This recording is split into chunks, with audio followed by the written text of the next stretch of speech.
The sky over Israel was not blue this morning. It was gray, heavy with smoke, thick with the bitter scent of fire and fear. All across the southern region, from Ashkelon to the outskirts of Tel Aviv, the silence of residential neighborhoods was shattered by the chaos of sirens, explosions, and the distant cries of those trying to survive. This was not a natural fire. It wasn't a simple accident. This was the result of conflict, a tragic consequence of human choices, political failures, and a long history of tension that, once again, has erupted with terrifying consequences. Children were sleeping when the first wave hit. A rocket tore through the early morning quiet, slamming into a housing block near Sderot. The explosion ripped the side off a 4-story building. Glass, bricks, furniture, and bodies were thrown into the street. A young mother was found clutching her son under a collapsed staircase, her arms still wrapped around him even in death. Firefighters arrived to the scene within minutes, but the fire had already spread. It leapt from balcony to balcony, consuming curtains, woodwork, and dreams. In the confusion, people ran into the streets barefoot, some in pajamas, shouting names into the smoke. The flames were indiscriminate. They did not care for age, for religion, for politics. They licked the walls of synagogues and shops, homes and playgrounds. In Ashdod, a retirement home had to be evacuated when its rear entrance was blocked by falling debris.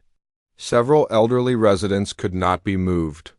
In time, one caretaker, a 26-year-old from Haifa, went back in twice before the building collapsed. His body was later found near the main lobby. Fire crews across the region are stretched thin. They are battling blazes with limited water access, and the wind is making the situation worse.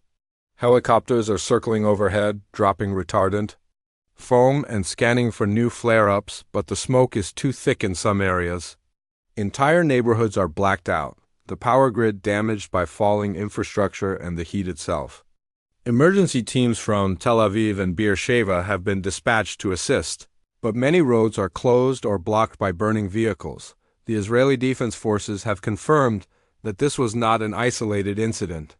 Dozens of rockets were launched from militant positions in Gaza overnight, targeting residential zones.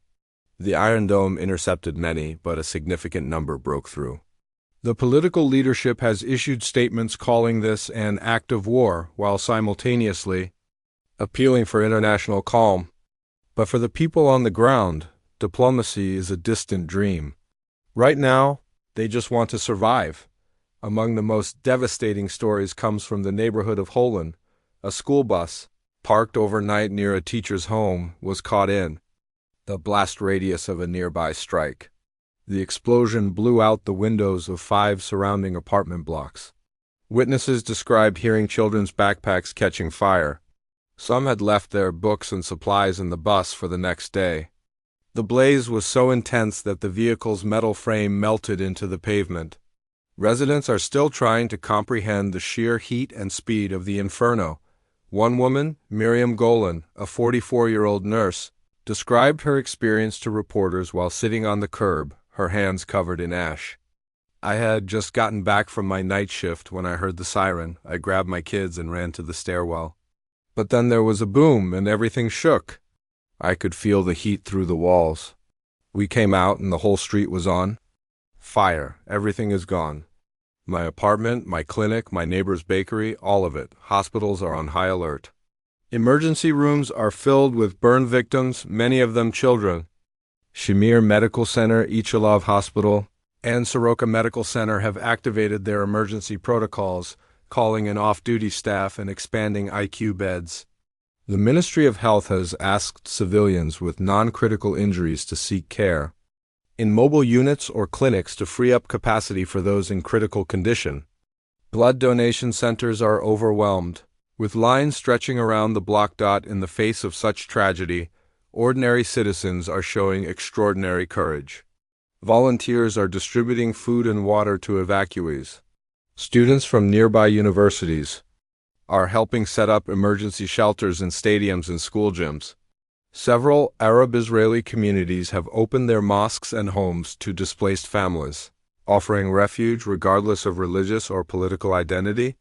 It's a fragile moment of humanity in the middle of a violent storm. International reactions are pouring in. The United Nations has condemned the attack and urged all sides to de-escalate.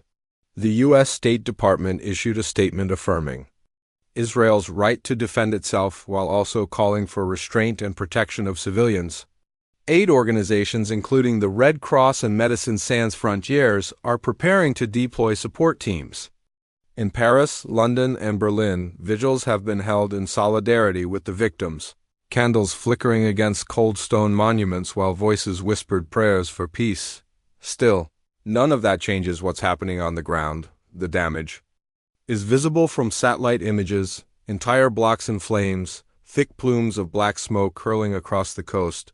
The fires have disrupted gas lines, leading to secondary explosions in several areas.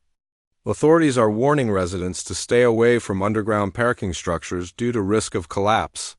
Schools have been shut down indefinitely. The Ministry of Defense has placed the southern regions under full emergency status. There is also a growing psychological toll. Mental health hotlines have seen a spike in calls. Children are refusing to sleep. Families are experiencing panic attacks at the sound of car alarms, mistaking them for rocket sirens. Therapists report symptoms of acute trauma already surfacing, with many too afraid to even step outside. The fire may be the immediate danger, but the fear that will linger far longer. What makes this tragedy especially devastating is its timing. Just weeks ago, there had been tentative signs of progress. Back-channel talks between Israeli and regional mediators hinted at a possible cooling of tensions. Families on both sides dared to hope for a summer without violence. And now, this flames instead of fireworks. Ashes instead of light. One of the most heartbreaking moments came during a live broadcast from Channel 12 News. The reporter was speaking near a burned-out building when a young boy walked into the frame, barefoot, holding a plastic bag. When asked what he was doing, the boy replied softly, "I'm looking for my cat. She was scared when the noise came. She ran into the fire. I just want to bring her back." He looked no older than 8. His voice was flat. His eyes, far too old. Even as authorities work to extinguish the fires, political debates are raging. Who is to blame? What went wrong with intelligence reports? Why weren't shelters reinforced? Was this preventable? The Prime Minister has promised a firm response, but military analysts warn that further escalation could trigger a broader regional conflict. Meanwhile, the families of the victims are not asking for retaliation. They're asking for help, for comfort, for some kind of answer. Social media is filled with images of charred streets, broken windows, and makeshift memorials. One photograph, already viral, shows a father cradling his injured daughter in his lap outside a destroyed apartment.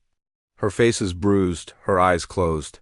His face is streaked with soot, eyes wide open, staring at the camera as if to say, "Look at this. Don't look away." Religious leaders across faiths have called for prayer and calm. In Jerusalem, rabbis, imams, and priests gathered for a joint prayer session. They lit candles, not in protest, but in mourning. Not in rage, but in remembrance. For the dead. For the displaced. For the idea that maybe, just maybe, peace is still worth hoping for, but hope is hard to hold on to when your home is gone. When your photos are ashes and your bed is a pile of twisted metal. Thousands are displaced tonight, sleeping in sports halls, in strangers' homes, in tents set up in public parks. Their lives are now divided into before and after. Before the fire, after the loss, and yet, as always, life finds a way to endure. In a hospital ward in Ashkelon, a woman gave birth as the fire raged just blocks away. The doctors named the baby Or, which means light in Hebrew, a symbol, perhaps, of something more enduring than war. A reminder that even in destruction, there can be new beginnings, but that does not erase the pain. The world must not forget this moment when residential streets became battlegrounds, when homes became fire traps, when the night sky burned with the sorrow of a people yet again caught in the middle of a war not of their making. This was not just an attack. It was a tragedy. A terrible tragedy, one that demands not just news coverage, but compassion. Not Just military response, but introspection. Not just survival, but solidarity. Because if we cannot come together after this, when will we? Let us say their names, let us tell their stories.